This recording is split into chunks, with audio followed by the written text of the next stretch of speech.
Hey, all right. So I am at home. Just got off from work not too long ago, and it's been a busy day. We have a really busy day coming up tomorrow.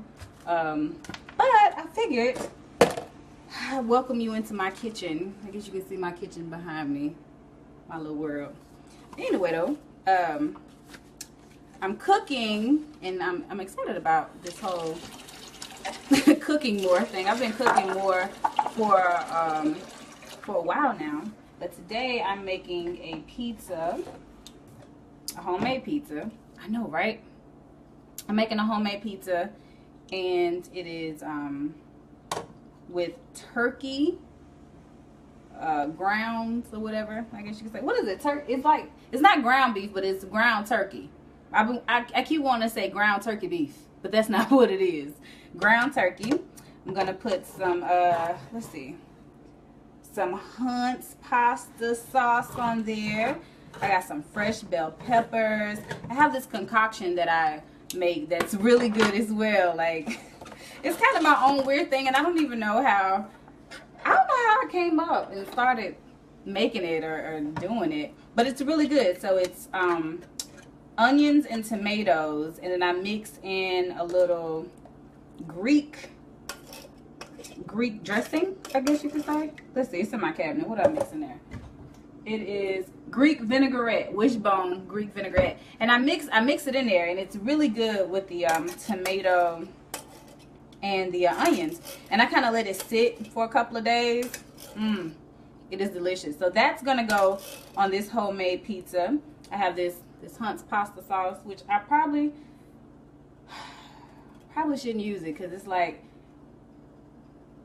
it's not too bad in sodium. It's decent. It's okay.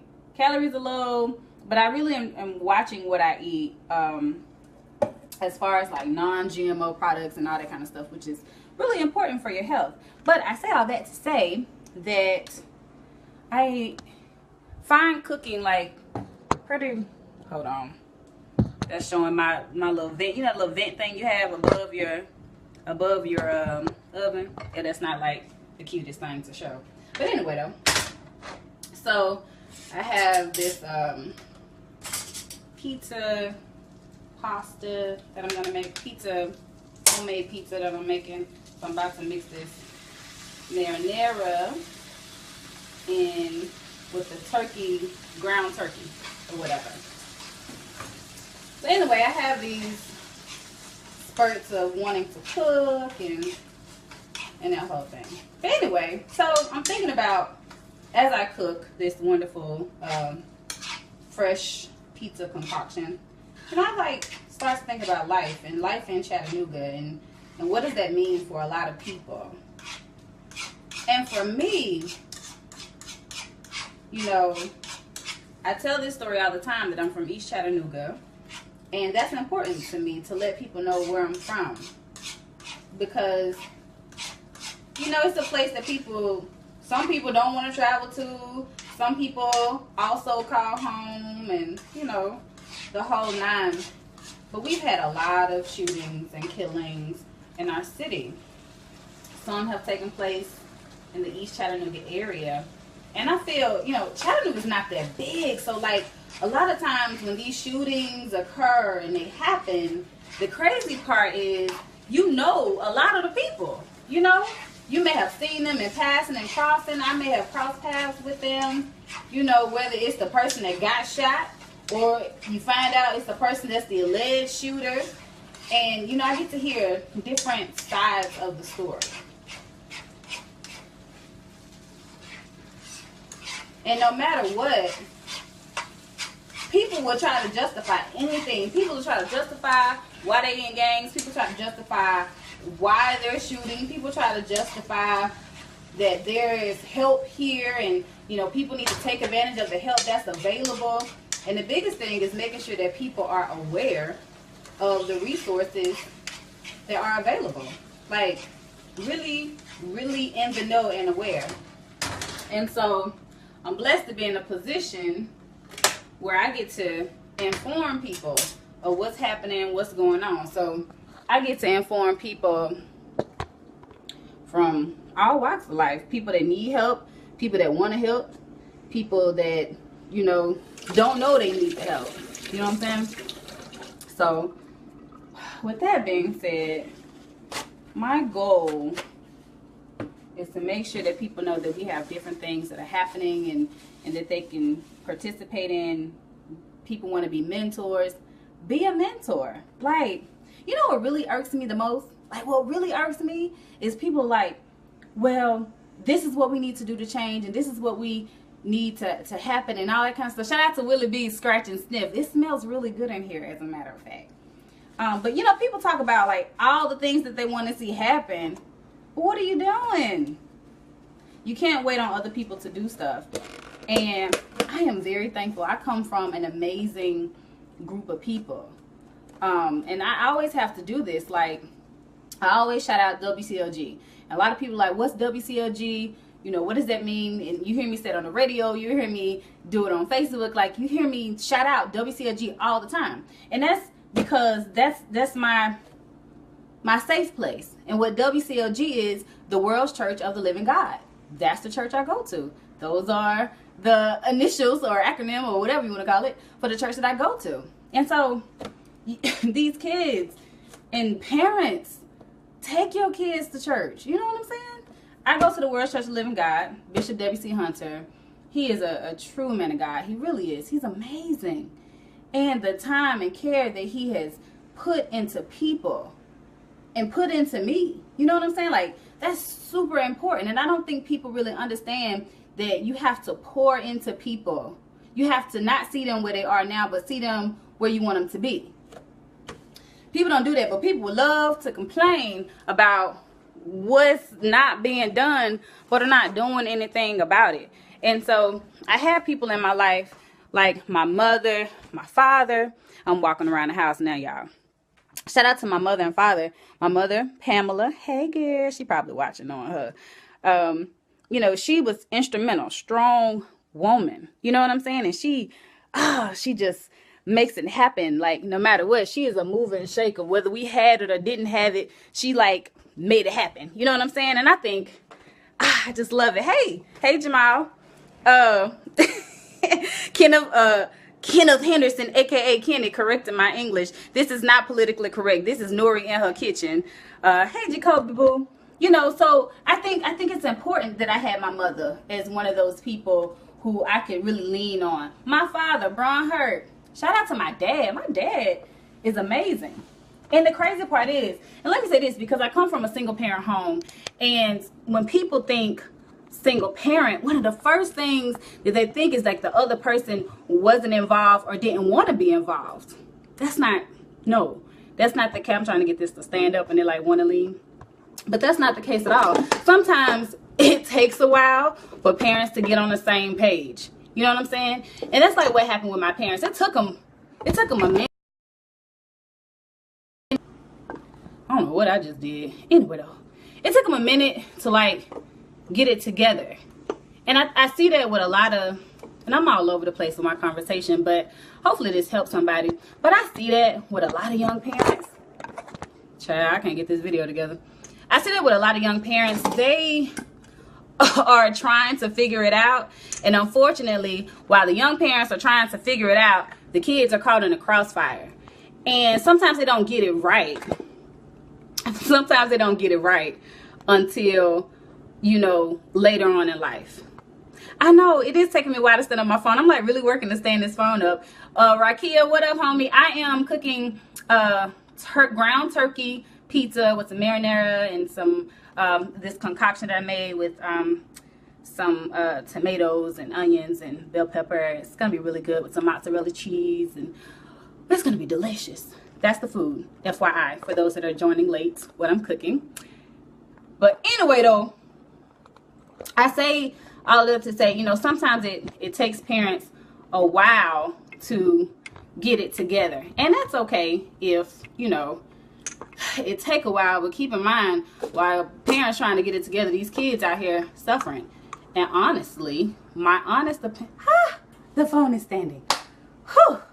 Honestly, I think that's one of the biggest issues that we face is that these kids are growing up with their parents, so they don't have that, you know, kind of stability that we had growing up in the 80s and growing up in the 90s.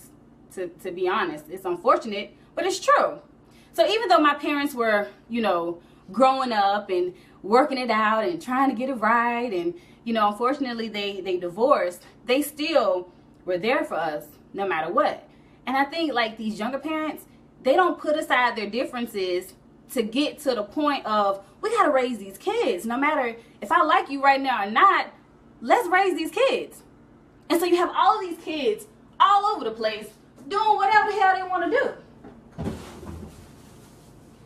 That's unfortunate. That's the most unfortunate thing. Because no matter what, my mom worked. She provided for us. My dad worked, provided for us. And it's great to be a provider for your kids. It fell, Kenny. It's great to be a provider for your kids, but ultimately, they need you to be there. You know what I'm saying? So it's like, you know, I make sure my kids got everything they need. Yeah, but are you giving them that quality time that they need? And that's just important as working 40 hours on a job and being able to provide food on the table. Like, kids are a big responsibility. And no, I don't have any kids. I'm chopping up this bell pepper if y'all wondering why I'm wielding this this knife. No, I don't have kids. And it's people say, you know, if you don't have kids and you can't talk about the youth, you can't really talk about the kids. Well, let me tell you something. I've been that age before. I understand what it is when you want your parents to get along. I understand what it is when, you know, parents are at that point when they don't get along and they're not communicating properly and the kids are caught in the crossfire. I understand all of that. So no, I don't have any kids, but I know what it is to be a youth out here in East Chattanooga. That's what I do know. That's fact.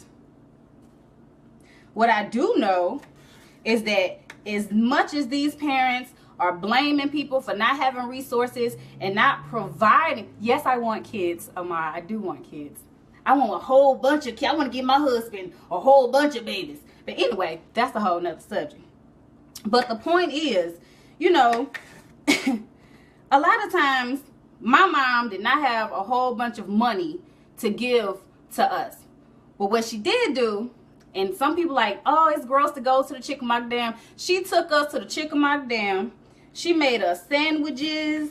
We spent time with our family up there. We had a good time. Like, we had a ball.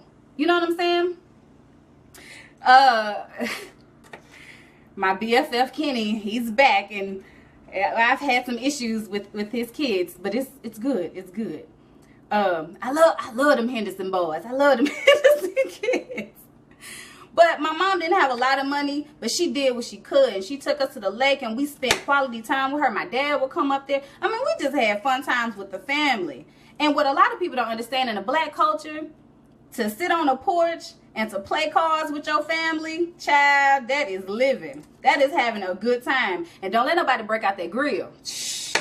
That's even more fun and laughing. And I think what has to happen is a lot of these leaders that are not familiar with our culture, that really want to help our culture, and they're kind of, you know, having an issue.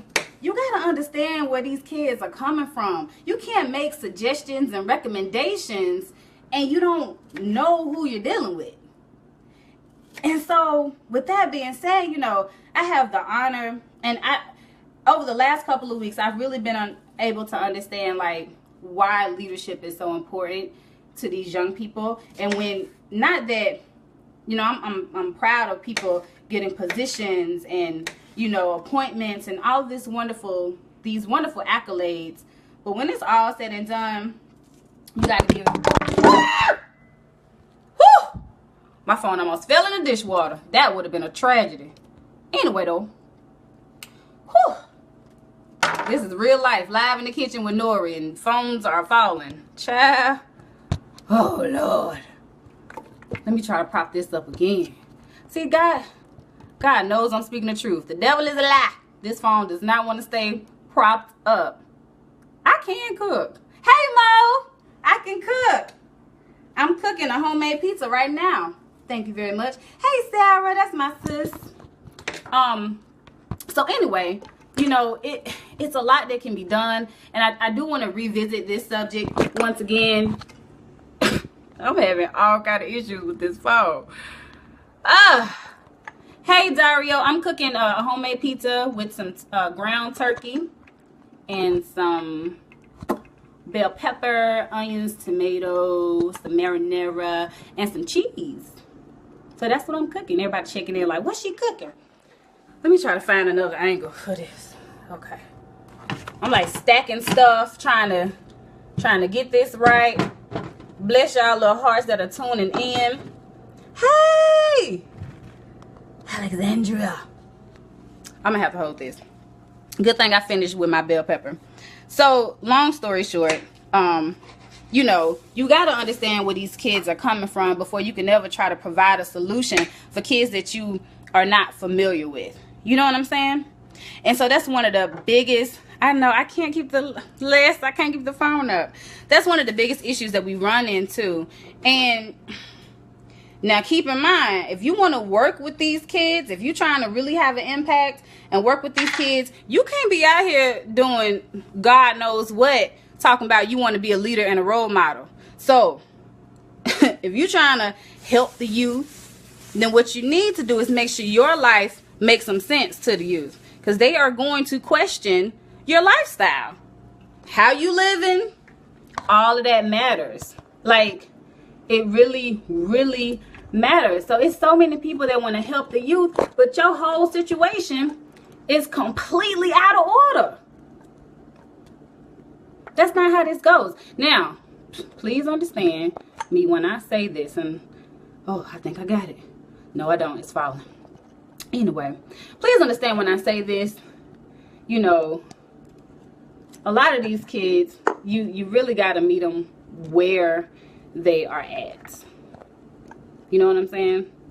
And you really have to take the time to hear their story. Some people, and some of these youth, they really just want you to listen to them. You know what I'm saying? Like, they don't have anybody to just listen to their story. It's like, for me, I am a talker. I like to talk. Duh. That's why I decided to get on here. Hey, Derek. You know, I like to talk. I like to help people. I was blessed to realize early in life what I wanted to do. You know what I'm saying? For those that's looking at this food, I'm spreading can y'all see that? I'm spreading the ground turkey on here. But for a lot of these kids, you know, nobody is interested in what they have to say. You want to cut them off. You want to tell them what they need to be doing and all of that stuff. And one of the great things about my family and my pastor, shout out to my Bishop Hunter, going to WCLG, like, I had people who listened to me. You know? Like, they just paid attention. And sometimes, if you're getting the attention that you want at home, and you're getting the attention that you want from your mentors, your community leaders, that's all some of them need, to be super honest with you. You know what I'm saying? So I'll tell you a story, and this is a personal story, and a lot of people don't know kind of what made me really realize I wanted to talk for a living. It's two stories. I wanted to get paid for talking. And I say this to say, you know, I had people in my life that nurtured what I wanted to do in a way that they disciplined and chastised me because I was wrong in some aspects. With the second story I'll tell you kind of where I was wrong and where I was corrected. And then, you know, how all of that folds into the manifestation of so-called good kids or good youth. Well, this channel, ain't nobody making y'all watch my channel while y'all talking about I can talk. Yes, I can talk. I get paid for talking. Matter of fact, I like to talk when I'm not getting paid. So, when I was younger, I was a talkative kid in school. Don't say nothing funny. Yes, I have 2 stories. I was a talkative kid in school, and I used to get in trouble all the time. And I'm going to tell this story while I put this pizza together so y'all can see me. This is going to turn into 3 stories. I'm trying to hit this. Okay, y'all can see me putting my pizza together. So, pause on the story. So, this is the bell pepper, and it's fresh. I just cut it up. This is the marinara, the ground turkey. Child, these gonna be some solid pieces. I be cooking like I got a whole family. It's just me, but I cook like I got a whole family to feed. Cause in my mind, I'm gonna have a family one day. I'm gonna be a mama and a wife. Anyway, back to the story. Cause I get sidetracked. So, long story short, you know, I used to get in trouble for talking in school all the time.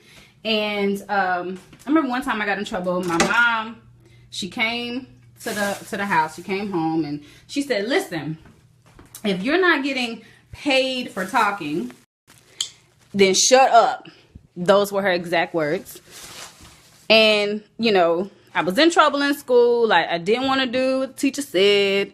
All that kind of stuff. I wasn't one of those kids. You know how they have the kids that they say, you know, like, it was boring. And I cook. Yeah, I do. I do cook like grannies used to. So I'm turning back to the pizza. So long story short, you know, I kept getting in trouble. And my mom, once again, kept telling me, like, you gotta chill out. You gotta bring that down. And she told me if I wasn't getting paid, I have a house guest. She told me if I wasn't getting paid for talking, I mean, whoop! Boy, I got issues. She told me, if you don't want to be on camera, don't say nothing. Because I'm doing my live thing. Okay. So, long story short, I got in trouble several occasions, you know, with the whole talking in school. I know this story is taking forever. I got in trouble on several occasions, you know, talking in school or whatever. My mom told me if I'm not getting paid for talking, then pretty much I need to be quiet. And I was like, get paid for talking, be quiet. But in all honesty, like, the super dope part about the whole situation was that I'm trying to keep this on this pizza. I started doing research. How can I get paid for talking? And keep in mind, back in the day, child, Oprah was the junk. Everybody that wanted to be anybody on television, what did we do? Oprah was like the go-to person. Hey, Jamichael. Oprah was like the go-to person, you know, back in the day. And so, okay. So with that being said, I started doing research. I researched Oprah, Tom Joyner, Sybil, like, what's that chick that used to be on? I forget his show. Howard Stern. Yeah, like, that was a big deal for me. And so I did what I could to, you know, research these people and find out, you know, what they did, their starts in the industry. And long story short, that was important to me. And my thing was, you know, I was chastised growing up. Like, these kids, child, you whoop a child, you go to jail. Now, this is Nori. This is not representing any job that I work for. This is me speaking freely, okay? And these children need some discipline. And as much as kids complain about wanting to have freedom and want to do this and want to do that, they want discipline just as much. King G Stanley, hey boo, is it a bug in my nose? Oh, that would suck so bad. That would really suck, but I can't get it because I'm cooking. That would be even gross. I don't know. Kenny said I got a booger. I don't know. I don't know if he's playing. Put laugh out loud if you're joking. But oh, let me put it back on this pizza. This child, this pizza coming together. Chef Bora Nori. So you know, that was the whole issue, the whole thing. You know what I'm saying? That I don't think these kids get disciplined. I was disciplined for talking in school, and it didn't kill me. It made me a better person. I love my mama for them whoopings, okay? like, love them. Love them. I didn't appreciate them at the time, but I appreciate it now. And these kids, some of them need a good old... my mama said, so that's what you was thinking when I told you to be quiet. Hey, mama. Hey, mama. When your mama on Facebook and she joined in on your live feed. Wow. Jermichael, I say you a piece. So, this girl.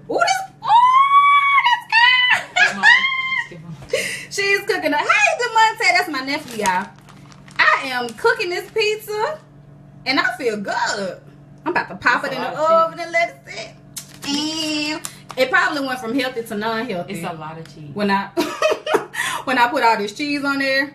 But this girl works out. So, that's all good. So anyway, back to my story. You know, you got to have structure for these kids, you know. They don't have structure. They don't have curfews. Like, I wish I would come in my mama house late.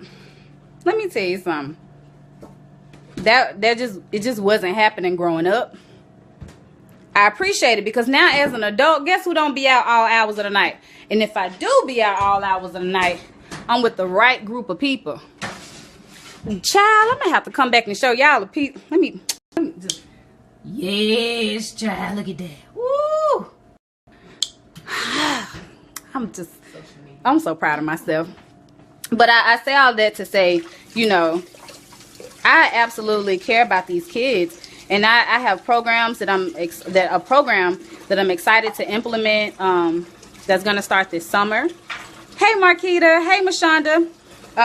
So you can't just be about, you know, I want to do something for the kids, but you don't know the kids that you want to do. You can't show up, and just because you have a lot of money, you want to help the kids, that doesn't make it okay for you to just show up trying to do stuff, and you don't know what the kids need, you don't know what the kids' wants are, and that kind of thing. So I have one more story that I want to share with you all.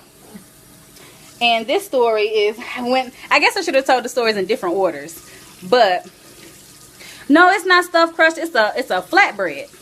It's a flatbread. But I have one more story to share with you. I'm not gonna hold you long because y'all know I can talk, right?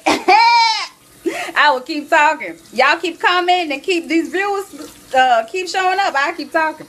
But no, seriously, the next story I want to share with y'all is, and this is why you gotta have a spiritual leader. You gotta have a church home to go to, and I can't reiterate that enough. There are people in my church that were absolutely instrumental, and then I was blessed to be able to have my family go to church with me. So, you know, my cousin, my aunt and uncle, and that is a beautiful thing. And I don't think people understand, like, to have that spiritual leadership, but then to have that unity with your family, you know, like, all of that is important. So, yes, this is the second story, Kenny. I know you've been waiting on it. This is just for you. All right. So, second story. So, I say, you know, church is important because this is where I groomed my talking skills. Are y'all ready for this? So, when I was younger, and if my cousin Kisses is watching, she gonna crack up. Because she used to get on me all the time for my testimonies in church. But y'all, them testimonies saved my life. Fact. Okay? So, when I was younger, the first time I ever testified in church, can anybody guess how old I was?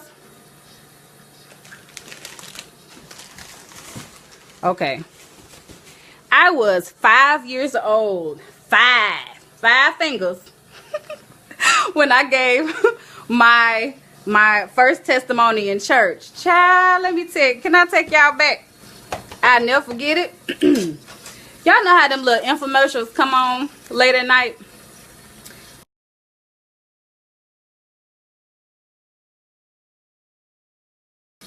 Sorry, my phone rang. No, I wasn't 12, I wasn't 13, I wasn't 8, I was 5 years old.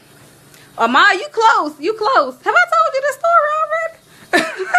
So anyway, let me wrap this up because I'm going to draw this out. So real quick, I was 5 years old, and somehow I had saw them commercials. You know, they show those commercials with them kids with the flies on them, and their stomachs real big, and they ain't got no food, and they like give 5 cents a day and you can save a kid in Africa. I don't know why they make Africa look so podunk, and I hate that too, because that's the misrepresentation of my pride land. okay? But so they make Africa look like it's the worst place on the planet to be. But it scared the crap out of me. And it's funny because, you know, when you 5 years old, you got a piggy bank and you think to yourself, like, I can give 25 cents a day. But really, they want like $30, $40 every time you send in the payment. You know what I'm saying? So long story short, I saw those commercials. The commercials like freaked me out. Like, it really did freak me out.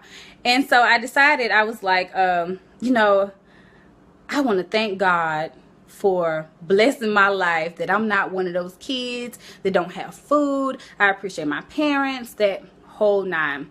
And so I remember sitting in church. Y'all remember the outfit that I had on. I'm back on topic. I remember the outfit I had on. I had on a white turtleneck, and I had on this corduroy purple dress, and I had white stockings, and I had some black shoes on. And my pastor called for testimonies, and he says, you know, if you have a testimony, if God did something for you in your life, you know, come up and share your testimony. Woo! I got up at that seat. I was so proud. And I strode up, and they had to like let the mic all the way down because I was so little. And I gave this full testimony and I gave this same testimony for years to come, as a matter of fact. I want to thank God for making it possible for me to see 5 years old. And I said, because a lot of kids don't see 5 years old. Because I watched those commercials of them kids in Africa. And God has really blessed me to see 5 years old. And that was my testimony. And the church clapped, and everybody was so proud, and they was like, look at her, she's so cute. I stood up there for a minute. As a matter of fact, I let them keep clapping for a while. I was like, yeah, y'all like this, y'all like that. And I was like so excited. And you know, for me, that's where I learned to talk in front of big crowds. Like, I learned, shout out to Koya and Will Elston, hey homie. That's like, church was where I really got a chance to kind of hone in on my skills. So every year, I mean, I ain't testify often, I was 5, but every year after that, literally until the age of, I want to say I was 14 years old, like, I gave that testimony every single year. And one of my cousins, I'm not gonna put her on blast, one of my cousins, I think I was going to go to the microphone at 15, and she was like, child, we done heard this testimony every year for the past 10 years at least. She was like, we know that most people don't live to be whatever age you are. And it was great, you know. I remember those times, and that was important to me. But a lot of these kids, they don't have that platform to find out even what they want to be. They don't have nobody to ask them, what college you going to? What school you going? Like, in my household, not graduating was not an option. Not going to college, it was encouraged. It literally encouraged all the time. Now, even if you decided you didn't want to go to college, nobody frowned upon you for not going, but you got to find a profession. You have to learn a trade. You have to be able to take care of yourself. If nobody hires you, what is that trade going to be? My stepdad, years ago, he taught us how to paint, and that was a trade that we could always use. You know what I'm saying? Nobody can ever we can never be without a job. We can always go bid on a house, whether it's industrial property, whether it's residential property. He taught us a trade. These kids don't know how to use their hands. They don't know how to get dirty. They just out here. So if you want to help, if you want to get involved, get to know these kids. Make sure you're sharing resources that are available. Do some research. Don't be just jumping out talking about all these shootings and talking about what's happening and you're not doing nothing. Faith is dead. Faith without actions is dead. And I ain't got time for it. I'm tired of seeing these Facebook posts about everybody want to do something, but you're not posting a program. You're not posting interacting with kids. You're not posting nothing that you're doing. You go to your 9 to 5 and you complain on Facebook at night. So Shout out to my BFF Kenny. He said Uber is his trade. Sometimes, you know. So long story short, you know, my mom is coming. I hope my connection is better. My mom said something wrong with my connection. But so, and my mom is commenting. She's commenting that she still has the first $2 bill that I ever received, and it's been over 20 years. And she still has that $2 bill. That's so funny. But, you know, do something. Be proactive. Don't be reactive. You know, really think about how you can help these kids. If you are an electrician, or if you are a plumber, and if, you know, you have a trade, you know, maybe throughout the summer, get a kid. If you're working for yourself, you know, you can't take kids on your job, but if you're working for yourself, take a kid on a job with you sometimes so they can learn this trade and then to keep them off the streets. So it's things that we can do that doesn't cost a thing, but just some quality time. So that is Cooking with Nori while she thinks about life and discusses what's happening with life. And I've enjoyed sharing this time with you all. I appreciate everybody for listening to me, you know, talk about my life and talk about the influence that adults have with these kids. Shout out to Kenny said Uber is his trade. That's all right. Shout out to Josh. Josh, we went to the military ball together years ago. So shout out to Josh. He's checking in. But seriously, it's a lot that we can do to make Chattanooga an amazing city. And it doesn't have to be divided. It doesn't have to be white, black. It doesn't have to be class, poor, or rich, or it doesn't have to be you know, it doesn't have to be any of that.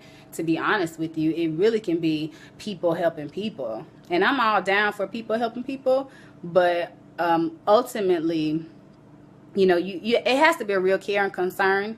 And if you're not doing anything, don't complain on Facebook, because that doesn't do anything either. It just adds to the agitation of people, you know, crabs in the barrel talking about what should happen and don't. Nobody wants to hear that.